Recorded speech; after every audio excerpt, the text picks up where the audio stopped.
Alright guys, we just got the full summary for One Piece chapter 1143, thanks to Puppies on X. The title of the chapter is The Gods' Knights. In the cover story, we see a special reader request for a color spread in the cover, where we see the Straw Hat Pirates are chasing in a car, and they're in a racing competition. The cover story is really beautiful, like Oda cooked on this. It looks really amazing, like you guys should really see that. So, anyways, the chapter starts at Walrus School. Saul is trying to stop sleeping kids that are following Gunko's arrow. He tries to grab the first kid in the line, but the girl is wrapped up in invisible thorny vines, making Saul hurt his hands. Saul says, "Now let us return to the school." Wow, it hurts. Saul, yeah, Saul got hurt. Like this, we'll later find out this is actually Somer's powers, you know? He actually has a devil fruit of thorn fruit, which like creates thorns when you try to touch someone you love. And the thorn, like it hurts more the more you love a person. Anyways, Chopper says, "What's wrong, Saul?" Robin says, "What happened? You were stabbed by something." The giants in the village sent the firefighter squad to handle the fire, but their flower is destroyed in the forest with the giant undead from the kids' imagination. Jarul, Dori, Kashi, and the giants in the village are in shock, seeing the skeleton monsters. We see Nami, Usopp, and Jinbei react to the current situation. They are still at the Aurus Castle party, you know? And like they just found out over the news. Like I wonder what they will do next. Like I really want to see them go to the Walrus School and like fight with the Holy Knights, you know? Like I want to see how the interaction goes. Anyways, we cut to the forest. We see that the three Gods Knights are having a meal at a luxurious table while they're observing chaos at the Walrus School. Bro, like this is so funny, bro. Like everything is going on in Elbaph and all the chaos and everything, and the Gods Knights are chilling. Yeah, we know that like they're the one actually causing it, but still, like the way they're so relaxed and like they don't even care. Like they're so confident, bro. Like what is going on? Did Emu send the strongest Gods Knights to Elbaph? Bro, like these Gods Knights are like I'm really like liking the Gods Knights hype, you know, like I'm enjoying this. Thomas says, "Gee ha ha ha. Did you see that? The shocking face that giant made when he was pierced with a thorn. Every loved one has their thorns, isn't that right?" Gonko says, "Don't ask me." Yeah, Gonko is like very like hard and like rude, you know? She's like very stoic. Summer says, "What a sad woman you are, Gonko. Listen now, love is passion." Bro, like, is Summer going to be like Sanji's opponent in Elba? I think this is one of the like clearest like Oda has ever been about who Sanji's opponent will be in the arc, you know? Like this guy is like based on the theme of love, you know? The passion that will, anyways, he says, the passion that will make you hug the thorns as it becomes more visible the closer you are. You just have to do this game with parents and kids. It doesn't get any better. The parents will hold their child close regardless of the thorns. And the kids will witness their worst nightmare in reality, watching their parents die up close as they let out their own screams. Here we make murdering sensational. Yeah, as expected, like Thomas is a celestial dragon at the end of the day. We have to remember that. And the way he talks, you can just see how like how bad he is, bro. Like like I love how Oda is making like see us both sides of the God's Knights, you know, like a more human side and a more like you know like celestial dragon, like typical celestial dragon type.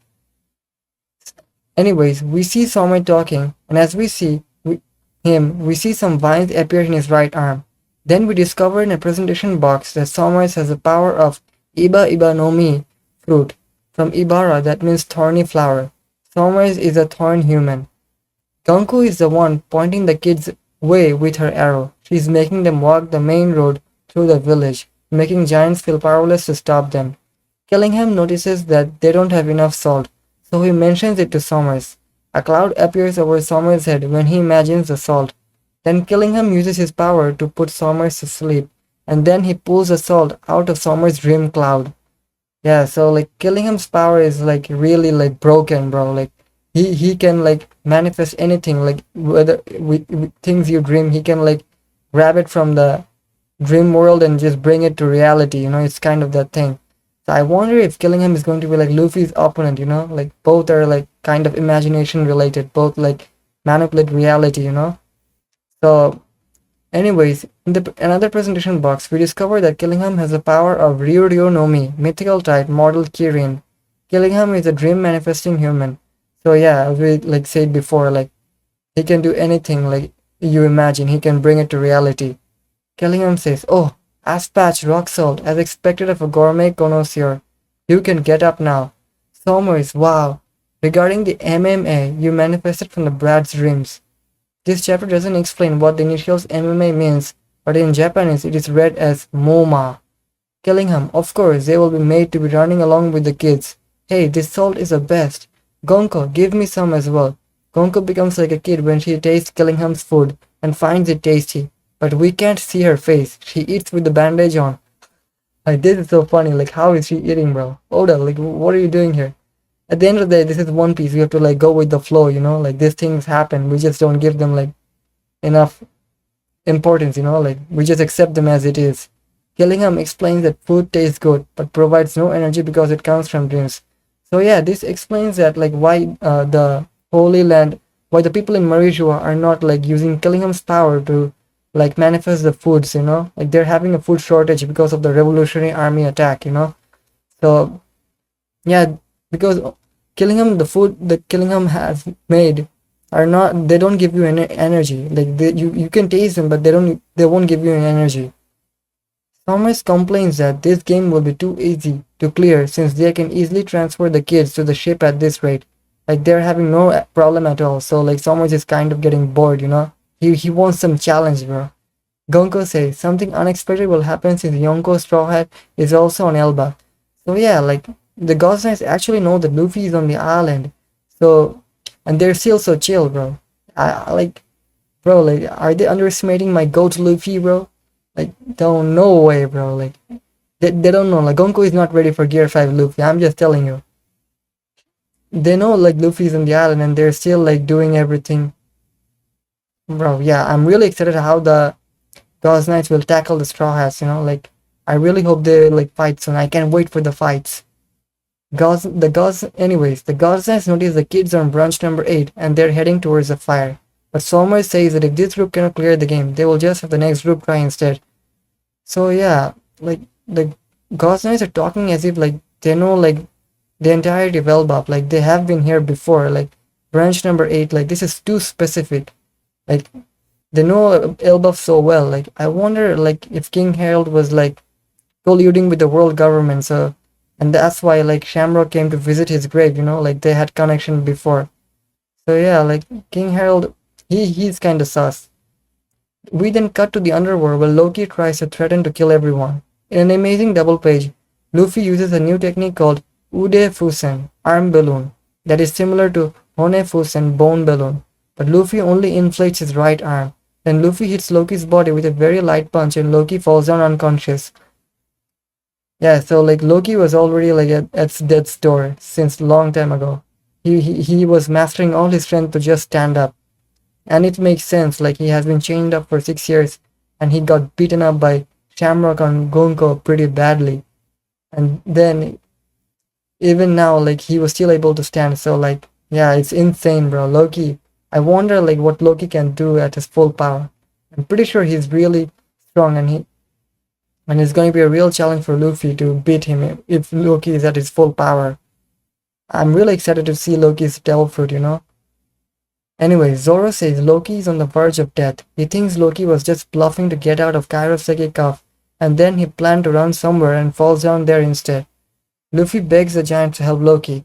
He says he doesn't want to watch and let someone die, no matter what type of person. Gerd and the other giants agree to help, so Gerd treats Loki's wounds. So yeah, it's really nice to see how kind Luffy is. Like, he's so good-hearted. Like, he doesn't care if someone's bad or evil. Like, he doesn't want to see someone like dying in front of him. He wants to help anyone possible. Like, Luffy is that kind of person, bro. He's the goat, bro. He's the goat. You know, like, and like, yeah. Then we see a little flashback about Hajrudin and Loki's past. First, there is a panel with King Harald talking to Kid Loki and Hajrudin. So yeah, in this panel, we actually see King Harald. Like, we don't actually see his face, but we see his two horns that are actually like in his head. Like, still, he didn't like cut them off yet. Hajrudin looks similar to when we saw him in Big Mom's flashback. Loki was already taller than Hajrudin at the time, and his eyes were covered with bandages too. So I wonder if Loki's actually blind. Like, we have been seeing his bandages for a long time. Like, what do you guys think? Like, let me know down below. Like, I'm really curious, like, why Loki's eyes are always like blindfolded. Does he have any sort of power related to the eye, where he can like deceive people and like, like kind of the Loki in Marvel universe and Norse mythology? Harald says, "You both are my precious sons. I wish that you two will support Elbaph together in hand as their heirs." We see Loki was able to defeat Hajrudin easily even when they were children.